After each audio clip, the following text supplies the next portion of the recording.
उसकी पढ़ाई में मेरा योगदान यही कह सकते हैं कि मेरे पास जितने इनकम था नौकरी का, साथ साथ अपने पुश्तैनी ज़मीन का 2 बीघा ज़मीन बेचा, उसमें भी नहीं पार लगा तो मैं नवादा में ज़मीन मकान बनाने के लिए खरीदा था, उसको भी बेच दिया।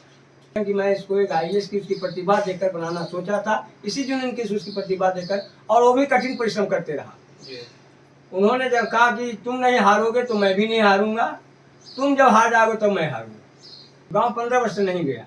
क्यों?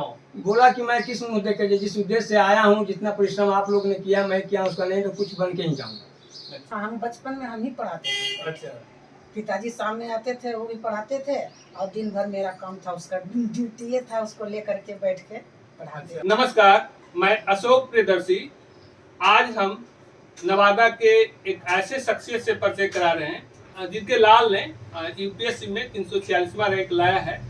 तो ऐसे तो लड़के का बड़ा योगदान रहता है, संघर्ष रहता है, लेकिन इसमें इनके इस UPSC क्वालिफाई करने में इनके माता पिता का अहम रोल रहा है। क्योंकि लंबे अंतराल में बच्चे ने सफलता पाई है, तो हम इन संघर्षों को समझने की कोशिश करते हैं। पहले अपना परिचय बताइए। मेरा नाम नरेश प्रसाद यादव, ग्राम गुढ़ियारी, पोस्ट कोसी, थाना रोड, जिला नवादा। पेशे से मध्य विद्यालय नेमदारगंज के शिक्षक पद पर कार्य। मैं उस बच्चे को बचपन तक अपने साथ रखा, कहीं प्राइमरी स्कूल में स्कूल नहीं भेजा, गाँव में। उसके बाद कुछ दिन नाम उसके जिला हाई स्कूल रोह में नाम लिखा है, लेकिन उसके पास मैं लेकर नवादा आया। उसकी प्रतिभा देखकर मैंने लगा कि कुछ कर सकता है, इसलिए उसके वहाँ से ट्रांसफ़र करके मैंने जीवनदीप पब्लिक स्कूल में नवादा में नाम लिखाया, डायरेक्ट 9 से।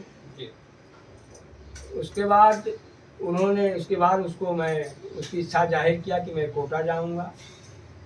कोटा जाने के वक्त मेरे पास नौकरी नहीं हुई थी, मैं एक किसान परिवार से बिलोंग कर रहा था।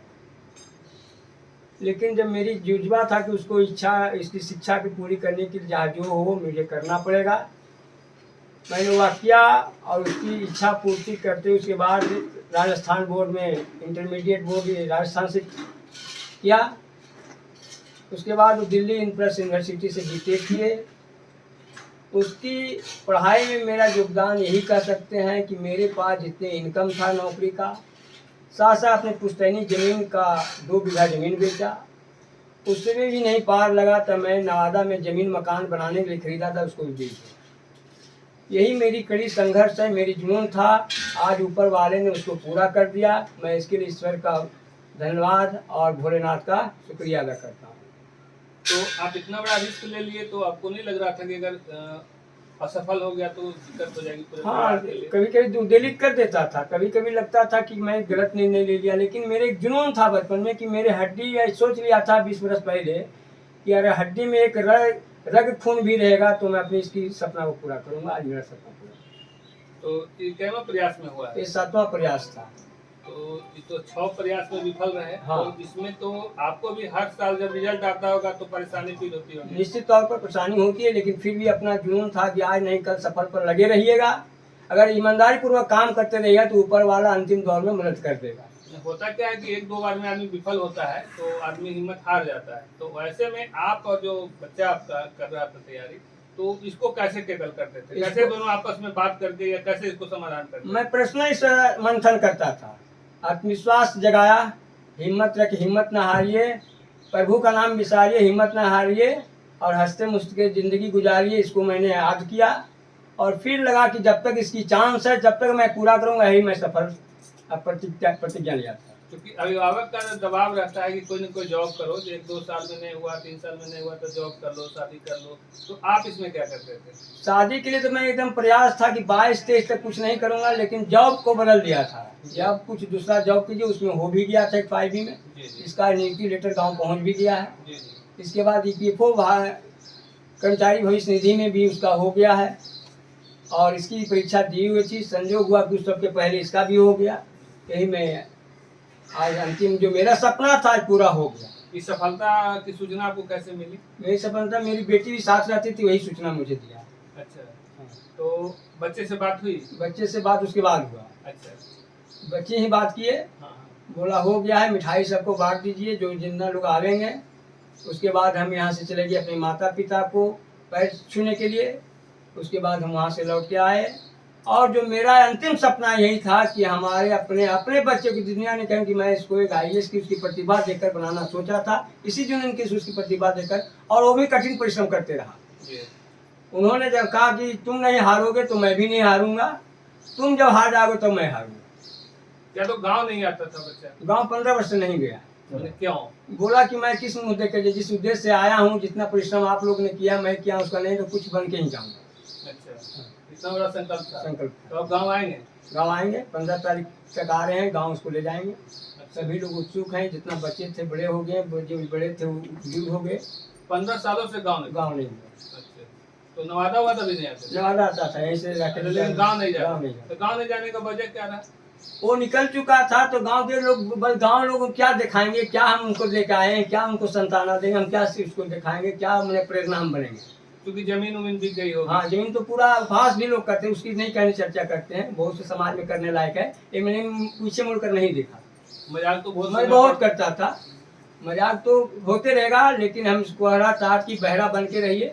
कोई ढेला भी मार देता है आपको तो आप उसको देखिए नहीं, चलते बनिए अपने पद पर, निश्चित पहुंचिएगा। दूसरे अभिभावक के लिए क्या संदेश? दूसरे अभिभावक के लिए अभिभावक जो बच्चे के हाँ, बच्चे रखने के कि बच्चे को अपने साथ भी ध्यान रखिए और ईमानदारी पूर्वक मेहनत कीजिए। आप उसके समय साथ दीजिए, उसकी क्राइटेरिया देखिए, उसके साथ आप भी लगे रहिएगा। एक उम्र होता है जिसको आपको देखना पड़ेगा, अगर वो लायक हो गया, उसकी समझ बढ़ गई तो आपको देखने की जरूरत नहीं होगा।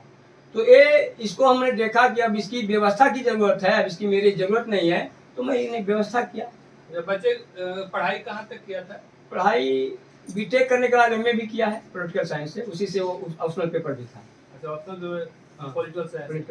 अच्छा, और आपके कितने बच्चे हैं? और एक बच्चे हैं, एक बच्चियां हैं, 2 बच्चे एक बच्ची हैं। तो लोग और बच्चे लोग क्या कर रहे हैं? बच्ची वही MA करके वो भी तैयारी कर रही है, एक बच्चे यहीं रह रहा है। वो क्या कर रहे हैं?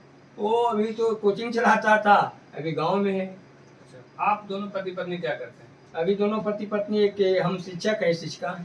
ये कहाँ है? ये है प्राथमिक विद्यालय कनौलिया, और आप कहाँ हैं? हम मध्य विद्यालय निमदारगंज अकबरपुर ब्लॉक। तो आप तो दोनों शिक्षक थे, तो फिर पैसे कितना दिक्कत? नियोजित थे, उसमें 5,000 रुपये मिलता था, जिसमें उसके कोटा भेजे तो उसमें 5,000, इसको 4,000 9,000 रुपये मिलता था।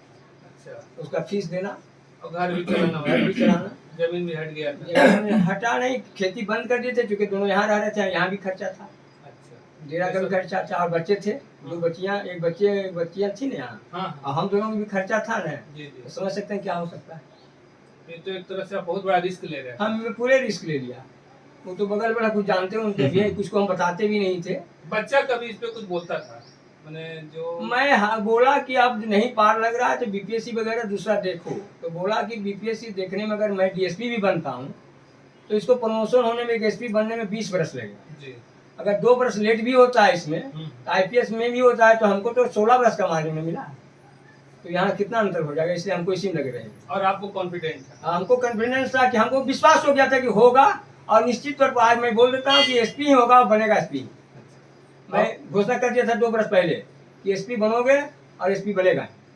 अब आपको अच्छा लग रहा है? और मेरी सपना बोला नहीं, पर पूरा हो गया, बहुत अच्छे से रिलैक्स हो गया, जो तनाव में था वो कम हो गया है। आपका क्या नाम हुआ? सुशीला देवी। आप थोड़ा अपना प्रतिक्रिया दीजिए। बेटा आपका UPSC क्वालिफाई कर गया, मेहनत किया, बचपने से उसको ज्यादा पढ़ाई में लगाव था। तो आपसे कुछ शेयर करते थे? हाँ, हम बचपन में हम ही पढ़ाते थे। अच्छा, पिताजी सामने आते थे, वो भी पढ़ाते थे, और दिन भर मेरा काम था, उसका ड्यूटी ये था, उसको लेकर के बैठ के पढ़ाते। अच्छा, आप ऊपर ध्यान देते थे? हाँ, बचपन गांव में? अच्छा, 5 क्लास में 5वां तक ले उसको गांव में ही शिक्षा मिली। अच्छा, उसके बाद इधर बढ़ा। उसके बाद हाई स्कूल रो में भी पढ़ा? नाम में एडमिशन हुआ, कोई रो नारा चलाया। अच्छा, नहीं चीज और है ना कि सरकारी स्कूल के बच्चे कुछ नहीं करते, इस पे कुछ कहिएगा? आप लोग दोनों टीचर हैं। सरकारी व्यवस्था पर निर्भर कर, स्कूल और टीचर नहीं दोषी होते हैं, व्यवस्था दोषी होता है ना? हाँ। आप अपने प्रतिक्रिया दीजिए। बेटे की सफलता पर क्या फील कर रहे हैं?